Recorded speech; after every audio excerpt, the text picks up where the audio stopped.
Welcome to What a Creep, the show with Margot Donohue and Sonia Mansfield talking about creeps from the past to the present. This is your quick guide to the biggest creeps, jerks, assholes, and losers, the best of the worst. From two nice ladies who want the world to be a little less creepy.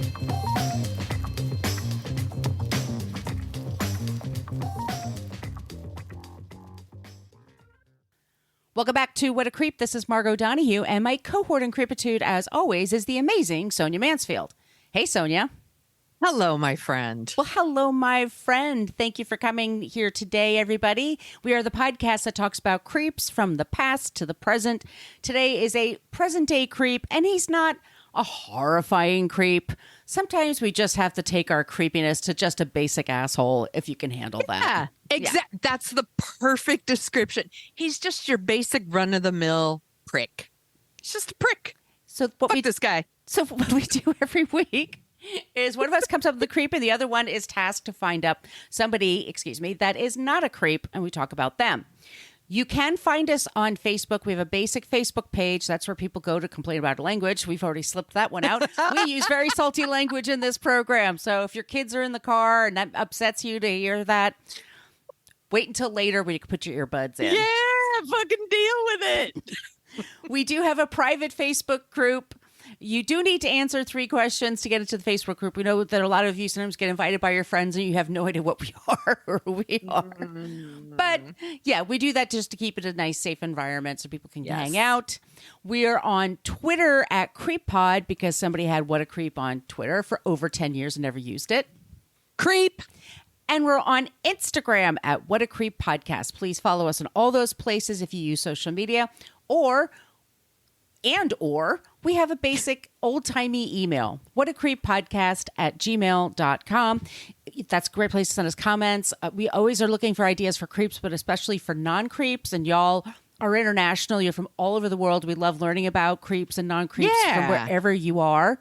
Or just letting us know when you listen to the show, how you listen to the show. That always makes us happy. We love it. If you also would like some stickers, send us your address, and wherever you are on the planet of Earth, we will send you stickers. Promise. She'll do it. I'll do it. Margot will do it. I'm not scared. I'm not scared at all. I'll do it. Sonia, do you want to tell them about the website? Yeah, go to whatacreeppodcast.com, and it's everything you wanted to know about our podcast, but we're afraid to ask. It has a link to all of our past episodes. And if you want to dig a little deeper, you can click into each of those episodes, and it has links to all of our show notes. And we source every single thing we do. It's a great way to go like a little bit deeper on everybody that we talk about here. But we also want to give credit where credit is due. So we like to support our journalist friends that do the dirty work. There's also a link to our merch shop where you could get t-shirts, where you can get t-shirts and tote bags, journals, all kinds of awesome stuff. Go there, get the stuff. And there's a link to our Patreon page. You want to tell them about that, Margot? Yes, I just put up season 8 there. So seasons 1 through 8 are on our Patreon page. Huge assholes like Woody Allen, like the Nexium cult. We have old-timey creeps. We have all kinds of Hollywood creeps there. So it's just a place to do that. We also put out 2 bonus episodes a month. That's at Patreon, and they give you a little app you can listen to, or you can listen to it online on your computer. But it just helps us, like the things of just putting the show together, putting the software for everything, and the hosting, and the actual.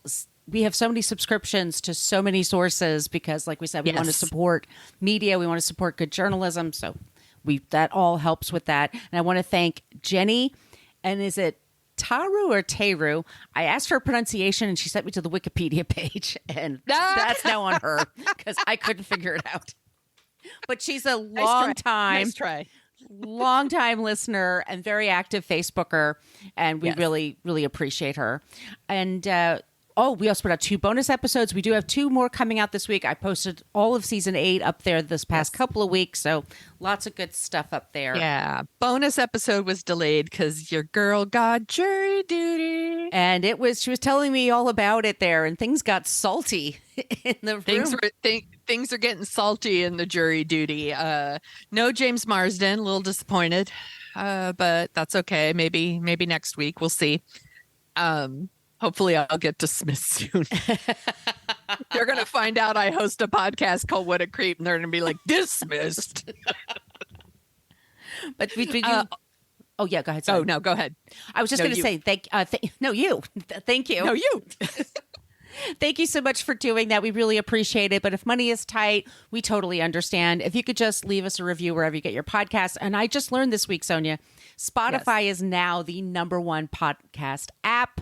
I was on this seminar that they hosted the other day. Good for you, Spotify. Throwing all that money around to people who didn't really deserve it. But it's a great app. I like it. We were talking off the air. We're talking Apple versus Spotify betwixt us. Yes. But they have now, when you listen to an episode, you can leave stars and you can also leave a review. So if that's a way you can reach out. But seriously, ask for a sticker, stick it on your laptop, go to the coffee shop, look like a cool person, or just tell a friend about the show. It's just a way for us. Yeah. We'll take it. Yeah. It helps us find our people, grow the audience, do all that fun stuff. Yeah. Okay. Sonia. Yeah. Are you ready? No, are you ready? Oh, I think I'm ready. I'll be your Vanna White. Okay. Are you ready to buy a vowel? I am indeed. Okay. RSTLNE. That's what they always pick at first. My friends, we are going to be talking about Pat Sajak. So let me run down the sources for you here. Business Insider, New Republic, New York Daily News, New York Post, Nikki Swift, Salon, Vice, which has a great article called Pat Sajak Has Always Been a Dick. Thank you, Vice. And their newsroom just got axed, so I wonder. I know. If that's the Sajak effect. Whoever wrote that headline, I hope they didn't lay them off because that's a good headline. Also, Washington Post and Wikipedia. Pat Sajak, of course, is best known for being the host of Wheel of Fortune. He's been hosting with Vanna White since 1981. For his work on the wheel, Sajak has received 19 nominations for Daytime Emmy Awards.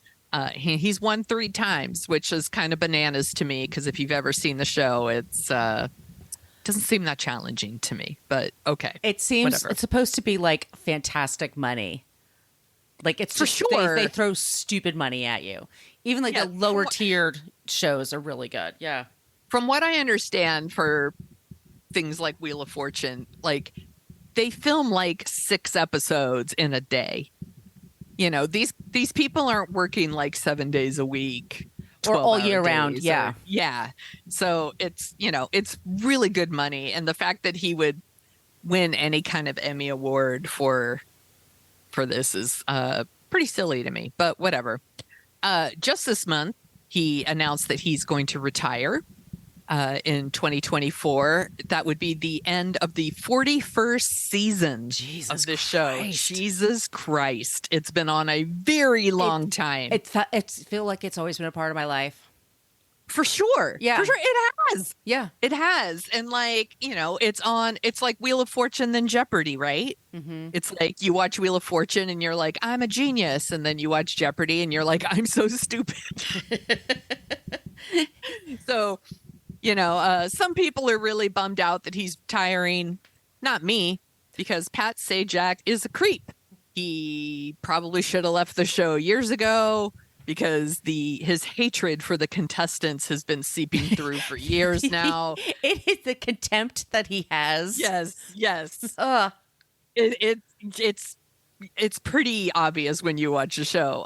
He's a douchebag who and he uses his fame to push climate change denials. He whines about political correctness, and he sits on the board of a college that actually rejects federal funding because they want to ban people based on their sexual orientation.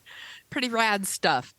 Pat Sajak is a CR-P. Margot, would you like to buy a vowel? I would indeed. Oh. Come on, oh. Yay! The big O. Let's start at the beginning.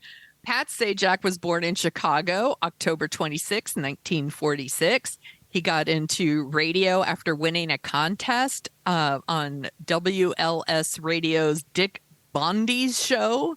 He was a guest teen DJ. That sounds he fun. went to, yeah, it does sound fun. He went to Columbia College, Chicago, and he got a job at a local radio station that was looking for a weatherman. Or sorry, we're looking for a newsman. My apologies. And he worked midnight to 6 a.m. In 1968, he joined the U.S. Army and he was sent to Vietnam, where he worked as a DJ on the Armed Forces radio. He took over the slot from Adrian. Oh, I was going to ask. From Good Morning Vietnam. When Adrian left, he was the replacement, and he used to also say the whole like "Good Morning Vietnam" when he did it, but I suspect not as good. In the early 70s, he worked as a DJ for radio stations in Kentucky and Nashville. It makes sense to me, actually, that he did radio because he has that radio voice. He has that. He has a radio voice, which is nice. I mean, he has a nice. I like his voice. Yeah. Yeah. I just look the shit that comes out of the mouth. I have the problem with. Yeah. Pat Sajak to me is.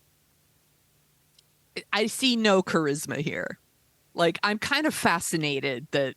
Anyway, there's no Riz, as the kids like to say. Riz? So Riz, charisma.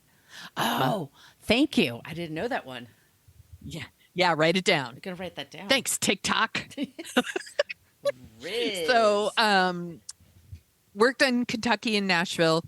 The radio station had a television sister station, and that's when they brought Sajak on screen. First, he did 5-minute newscasts, and then NBC's Today Show picked him up as a weekend substitute weatherman. That's a good after gig. that. Yeah. And then in 1977, he joined KNBC in Los Angeles, and he was doing weather and, he did weather there. And then in 1981, Merv Griffin asked Pat Sajak if he would be interested in taking over Wheel of Fortune, which was then being hosted by Chuck Woolery. Chuck Woolery is also garbage, and we will talk about him someday. We'll talk about him in 2 and 2. So Pat Sajak has been hosting Wheel of Fortune ever since. And like you said, cushy job. He makes millions of dollars. It's a good gig. It's a good gig. Honestly, Vanna White does more work than him, but whatever. She had her whole autobiography. Did you know that? She what? She had an autobiography. She had Vanna White became such a thing in the 80s. Yes. She was a huge celebrity, and she was gorgeous and seems really sweet. But yeah, she has a whole it's actually really hard to turn those letters. You got to move fast and blah, blah, blah. Now, and I'm a clumsy person, so I bet it is. She looks very graceful. I'm sure it is. Yeah. Please, I can't walk in heels and be graceful. No. Good for her. I don't know anything about Vanna White. I hope she isn't a creep, but I don't think so. I just remember that she was such a thing in the 80s, and then NBC wanted to make her an even bigger deal, and so they gave her a TV movie, and it was Goddess of Love. That's right. Vanna White. And then David Letterman would not stop making fun of this thing, and he kept using the clips all the time, and it was just Goddess of Love was it was so funny. Anyway, enough about Vanna White. So he's been hosting Wheel of Fortune since 1981. He did host a short-lived late-night talk show. Oh, yeah. Yes.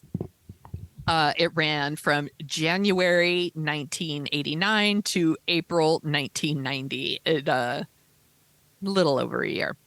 It was canceled due to low ratings. It got half the audience that Carson did. It came out the same year as Arsenio Hall, and Arsenio Hall was a surprise hit. Nobody expected Arsenio Hall's show to be huge. I used to watch Arsenio Hall stand up, and I thought he was so funny. I loved the Arsenio Hall show. Yeah, I used to watch it. Appointment viewing for me. He had the best people. Yeah, he did. And that all the cool people would go on Arsenio Hall. They would definitely not go to Pat Sajak because he's a square. They've been playing his stuff, by the way, on Howard Stern the other day. I was telling you, they played old Pat Sajak, monologue clips from that show. And it was deadly. Just not a comic he. No. No, he is not. And we're going to talk about some of his tweets in a little while. There's nothing funny about, again, no riz, no humor. Like everything about him is just fucking plain ice milk. Like there's like nothing. He's not even ice cream. He's plain old ice milk. So his show got canceled, but he continued to do like occasional other TV work. He used to guest host for Larry King. He sometimes would substitute for Regis Philbin. And then, and then in 2003, he joined Fox News. What? And because of course he did. And he did like something called Pat Sajak Weekend on Fox News. I don't even remember this. Yeah, this was like early 2000s.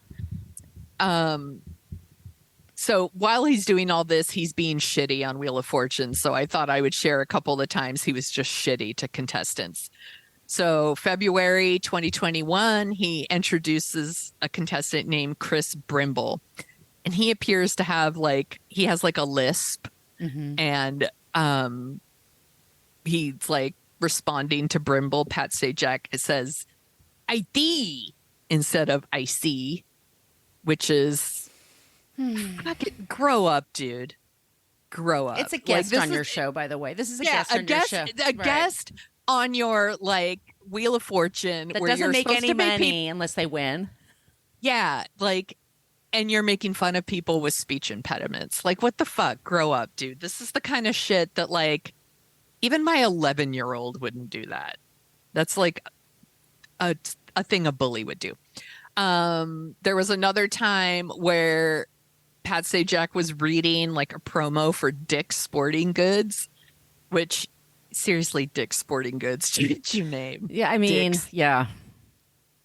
That's where all the dicks go to get their sporting goods. Get your guns and your fishing rods. By the waiters. way, clearly I'm a fucking child too, because I just made fun of Dick's Sporting Goods. Anyway, he's reading his promo, and I guess a contestant like interrupted, and he like totally chastised him on the air, and they air it on TV, which I'm like, they don't cut that shit, but they left it in there. There was another time like a contestant like yelped when she like spun the wheel. She was like, woo, or something. He's like, if you would mind not making sound effects when you spin the wheel. I'm like, dude, it's Wheel of Fortune. Fuck off. Like, if she wants to yell, yo, DJ, spin that wheel every time she spins it, she can. Who cares? Who cares? That'd be amazing.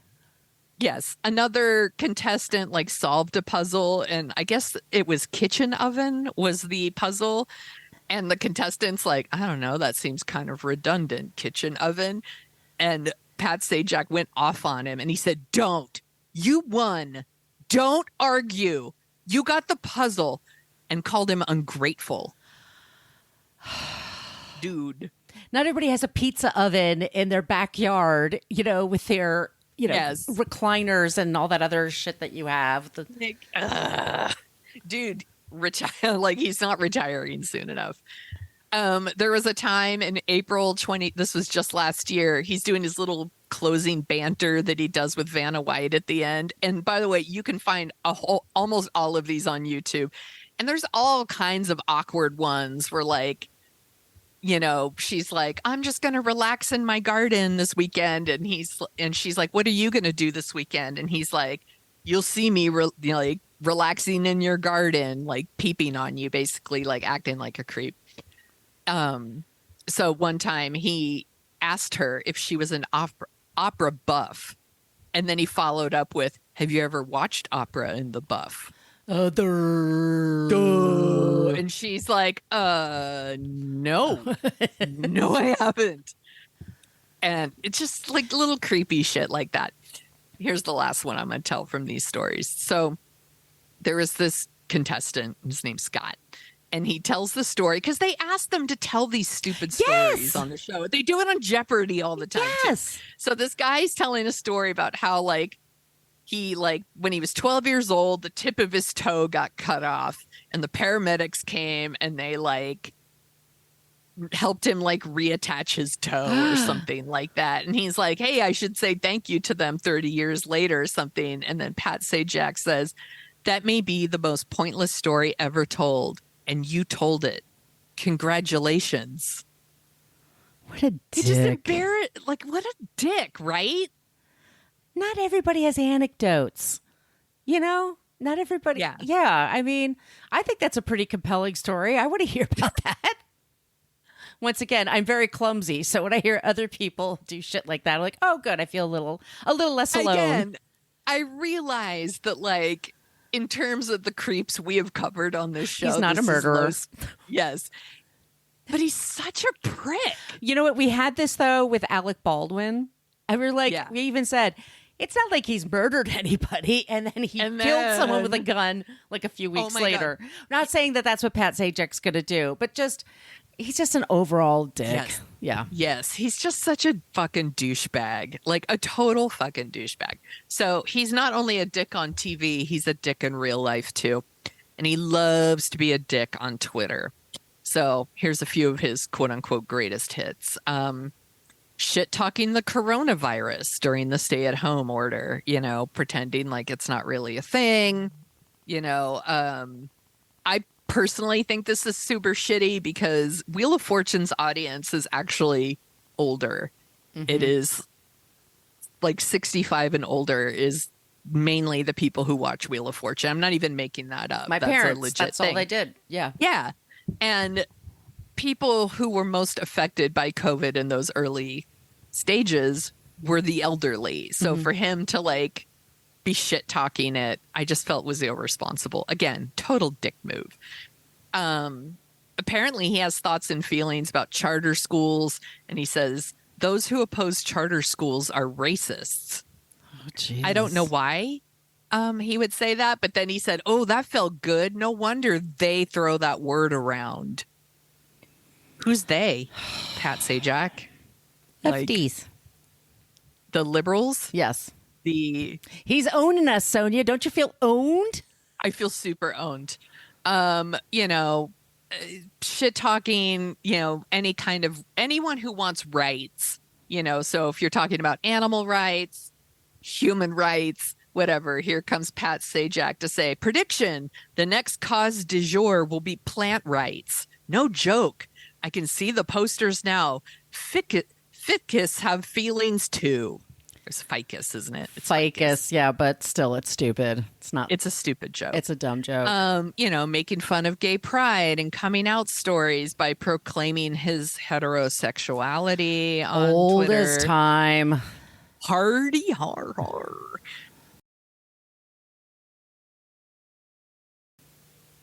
And you know, and if you go to his Twitter now, it's he deletes a lot of these tweets, by the way, right? Because he gets pushed back, and then I'm sure he gets pushed. CBS calls him and says, "Can you take that shit down, please?" Or whoever's in charge. Yeah, I know. Exactly. I don't know who's in charge there, but yeah. So you know, and if people are surprised by those shitty tweets, and I know like some of our listeners were like, "Pat Sajak's a creep," like they didn't know, but the truth is they shouldn't have been surprised. Like if you look some stuff up about Pat Sajak. It turns out that he actually sits on the board of trustees of a college called the Hillsdale College. It's a private, conservative, Christian school in Michigan. And it's one of the few colleges in America that does not accept any government funds because then they would be subject to Title IX requirements, like standards in they would have to respond to sexual assaults. Right. And they wouldn't be able to ban people based on their sexual orientation. Right. So cool school. He, in 2002, gave a commencement speech at that school, and he spent most of the time bitching about Hollywood, their lack of diversity of thought, and blaming them for a bias against big business. Mm-hmm. They are big business. Yeah, I'm like, fuck off. It's filled with big business, and they just give a shit about money. That's what they care about. He's such a stupid asshole. He also serves as a board member at this like conservative institution called the Claremont Institute. And if you're like, that sounds vaguely familiar, it's because they are part of the like election denial claims that surrounded the 2020 election. One of the other like Claremont fellows is John Eastman, who did his big thing trying to help get the election overturned. At a Claremont event in 2007, Sajak delivered like a special award at a ceremony for Donald Rumsfeld. Donald Rumsfeld. Future creep, trust us. Future creep, Donald Rumsfeld. Fuck Donald Rumsfeld.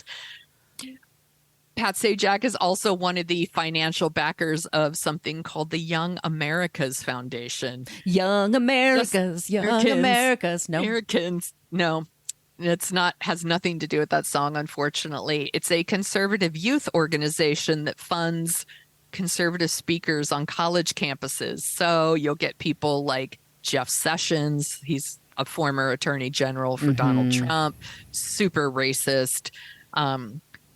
Stephen Miller, who worked as an advisor at the White House. Also super fucking racist.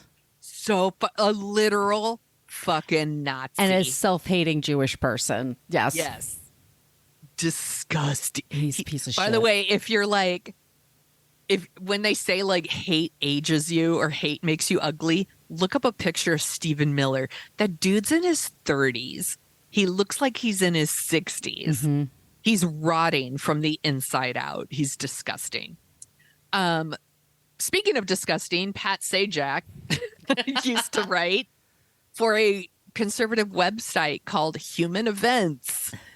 He wrote there for like 10 years from 2004 to 2013.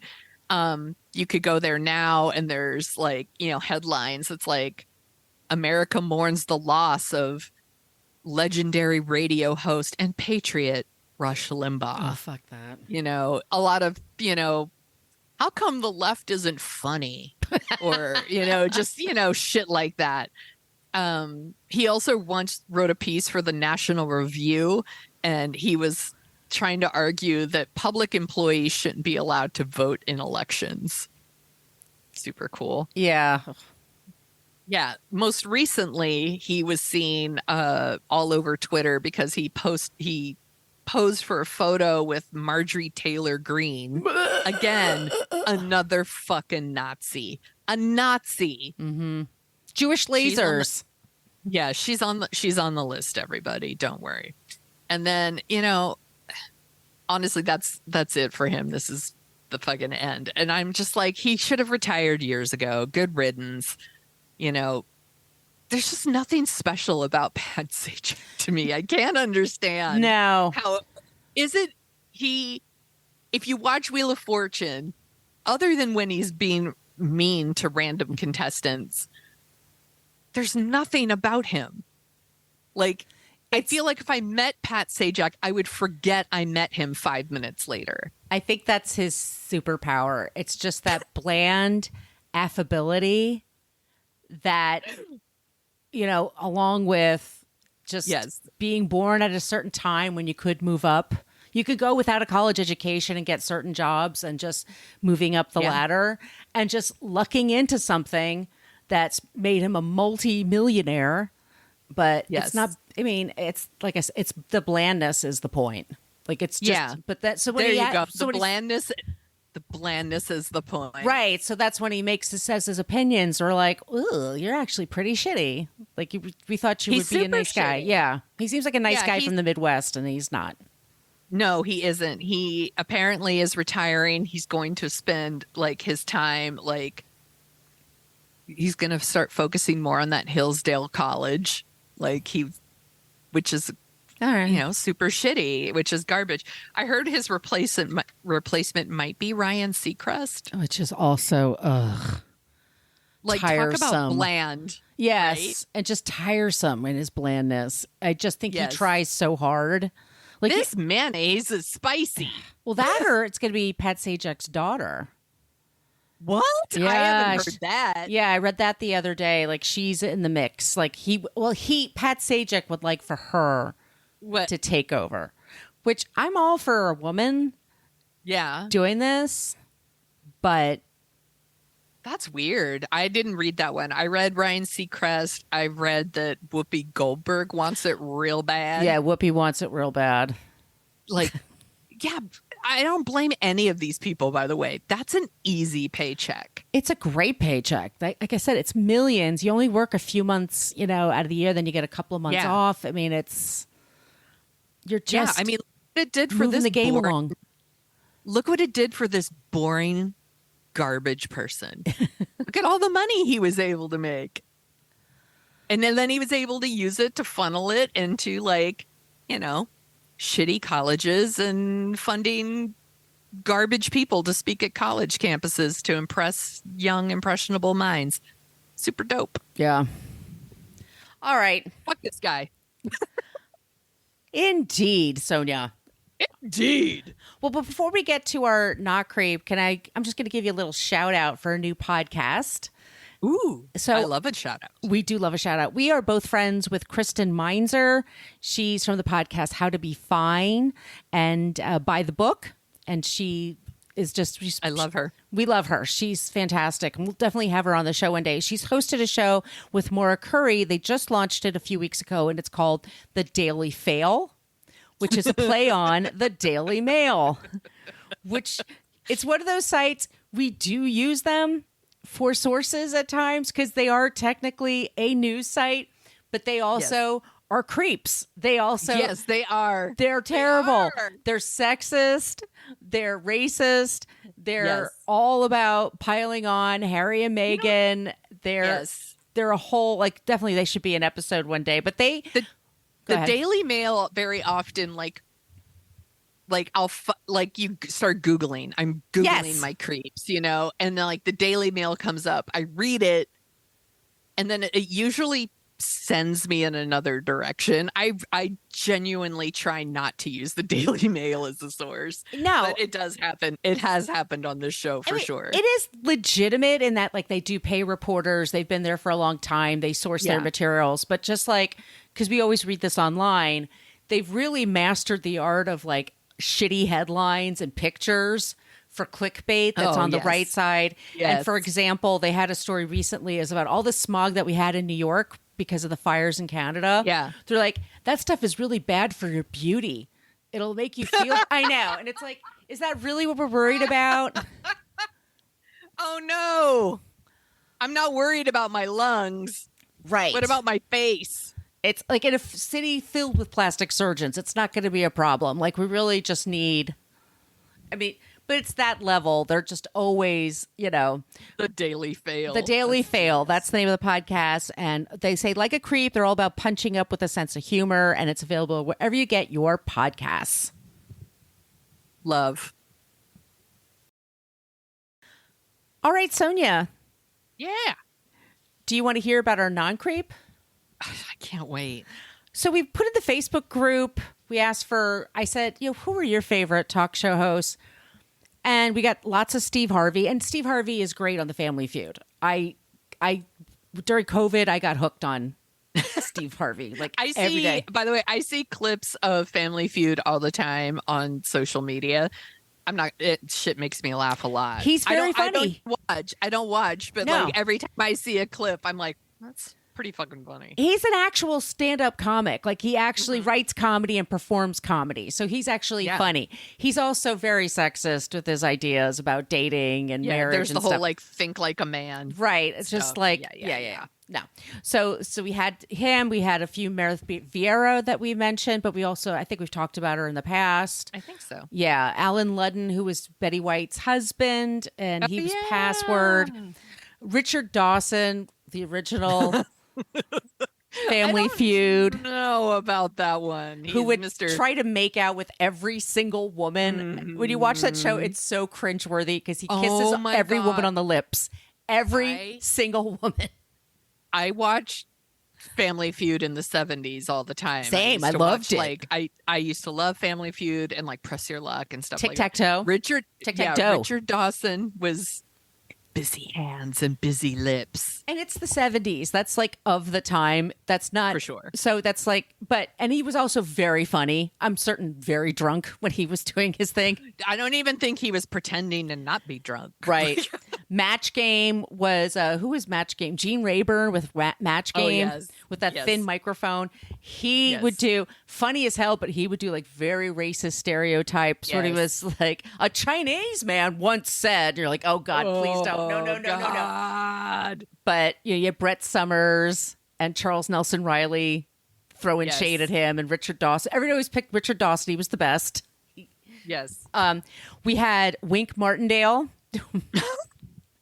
Mentioned. Oh my, he did the Joker's Wild. Yes. And he did a couple of them because I used to watch these a lot. Yeah. And then who did Hollywood Squares in the 70s? Oh, was that Wing Martindale too? No, not Wink Martindale. That's Peter. Look it up. Okay, I am going to look it up because we also had mentions, let me just say, for Chuck Woolery, who we just mentioned, but he's a creep. He's an asshole. Leslie Jones, who's amazing, but we've had her as a non-creep for other stuff. Yeah. Peter Marshall. I liked him. Yeah, and then at some point it was John Davison. John Davidson, also that bland affability that'll... For sure. I remember him from like That's Incredible or something. Yeah. So we're not picking any of those. Yeah, no. I mean, even Alex Trebek had some questionable things about him. I think he was one of our, though, non-creeps. Maybe when he was dying. Yeah. I don't know. You know, we would love if someone could keep a list for us. We'll give you a free Patreon membership if you like, honestly, if you could keep this list going for us. I would pick Will Ferrell as Alex Trebek. Celebrity Jeopardy is the best game show ever. But I went in a different direction, Sonia. Yes. Okay. Good job. Because I saw on the new Max, used to be HBO, then it was HBO Max, now it's just Max. Okay. But there's Damn it, Max. That's Sonia's dog. There's a documentary about Mary Tyler Moore that's on there that is fantastic. She was from the Dick Van Dyke Show, which is something I still watch. It's still fucking funny. Mm-hmm. The Mary Tyler Moore Show was on from 1970 to 1977. I didn't realize all the stuff she did on Broadway. She had huge hits on Broadway. Oh, I didn't She know also won an Academy Award for Best Actress for Ordinary People. Never seen it. Never seen it. It'll mess you up. It'll be one of our dorking outs one day. I know it's going to mess me up. That's why I haven't watched it. But it's excellent. She was an excellent actor. She's also somebody that co-owned her business with her husband. She had her own production company, which made amazing shows like WKRP in Cincinnati. My favorite. One of my favorites. She just was this amazing, smart, talented, funny woman. She's had she's from Brooklyn, by the way. Brooklyn Heights and Flatbush. She super talented. She was a dancer when she was a kid, and that's what she always wanted to be, was a dancer. Mm-hmm. She also had, after Mary Tyler Moore, she had a variety show, and like David Letterman and Michael Keaton were in the cast. You can see David Letterman try to dance with Michael Keaton in a Mary Tyler Moore sketch. I do kind of want to see that. Look that up. You can look all that shit up. But and on top of everything that she's done, and she found out that she had diabetes in the late 60s, early 70s, type 1. And it totally took her by surprise because it didn't run in her family. She was very thin. She was like 5'7", like 110 pounds or something. Like she was a really thin dancer's kind of body. Yeah. And she was always an animal rights activist and was always a vegetarian. And so she had always thought, like, well, people get diabetes because they eat too much sugar and blah, blah, blah. She didn't understand. Like, it's an autoimmune disease and it can just happen to you. And so she became an advocate for diabetes. She was the chair for the Juvenile Diabetes Research Foundation. She used her celebrity status to raise diabetes, mellitus type 1, the awareness of that. She went to Congress many, many times to fight for more money, for more research, to help people. That's using your fame for good. Right? And she had the Forever More Research Initiative developed. She also, like I said, she was a fan of PETA. but the ASPCA, that's where she was, and the Farm Sanctuary. Those were two big nonprofits. I love the Farm Sanctuary. I give money to them all the time. She raised money for that. She was a very, just a very generous person. Her father was really into the American Civil War on the South Side. So she built a couple of centers for Stonewall Jackson, which I was like, well, but it's history. But she was super, super active, especially with the diabetes research. My cousin met her in the 80s. My cousin had diabetes and got to meet her at one of those big special events and said she was really great. And she worked so hard to raise awareness for that. She lost her son to a gun accident. They never quite knew if it was by suicide or both of her parents were alcoholics. She had to take care of them when she was older. She dealt with a lot of tragedy in her life, and she just focused on trying to find the best outlet for it. She also became an alcoholic for a time and then went to the Betty Ford Center, and she actually called her up like, remember the time you're on my show? Can I go to your center? Oh my gosh. And they did. And she got sober. And so she also, around New York in the theater community, she was like a sober companion for a lot of people. She was one of those, you know. So that's someone who's like really trying to help people and like do good. That's awesome. And in ways that's like really helpful, like really not just like, I'm going to start a nonprofit. Like it's more like what exists? How can I make it better? How can we all, and it already has infrastructure that we can all work together. Yeah. She married a man who was 18 years younger than her. He was a doctor. Nice. And he was nice. Robert Levine. They were married in 83 and they stayed married until she passed away. She lived to be 80, which with diabetes, especially at the time she had it, that's pretty great. That's a really decent long time. She died in 2017 at her farm up in Greenwich, Connecticut. And she was rad. She was really rad. And I think she did turn the world on with her smile. She did. It was a great show that she did. And it was so inspirational to young women. It's very funny that she didn't call herself a feminist and bristled at that, but she would quote Betty Friedan in interviews. Like it's, some women just didn't like that label. Yeah, that's... there's an older generation of women that feminist was painted masculine. With like, as a certain kind of brush that it just wasn't accurate. Yeah, so there was this kind of, you bristle when people would say that. And I also think there was this idea of you get more flies with honey or something too, where it's like, I'm not going to say I'm a feminist. I'm just going to be a feminist. And I don't know. So yeah, I think that's a thing too, but that's an excellent pick. Yes. So that's our Not Creep this week, Mary Tyler Moore. All of you, thank you so much for listening. If you like the sound of our voices, we hope you do anyway. We want to get you to come over to our other show, which is called The Dorking Out Show, where we don't talk about politics so much. We just pick a movie and then we chat about it. We make fun of it or we enjoy it. We just have a really good time over there. Sonia, what's our next movie? We are going to be talking about Slapshot, which was one of Margot's picks. I don't think I've ever seen this movie in its entirety, so I'm looking forward to it. And I mean, anything with Paul Newman is okay in my book. I'm a Paul Newman freak, and I love George Ray Hill movies. I think he was a really great director. It's about this hockey team in 1977, and it's like a minor league hockey team.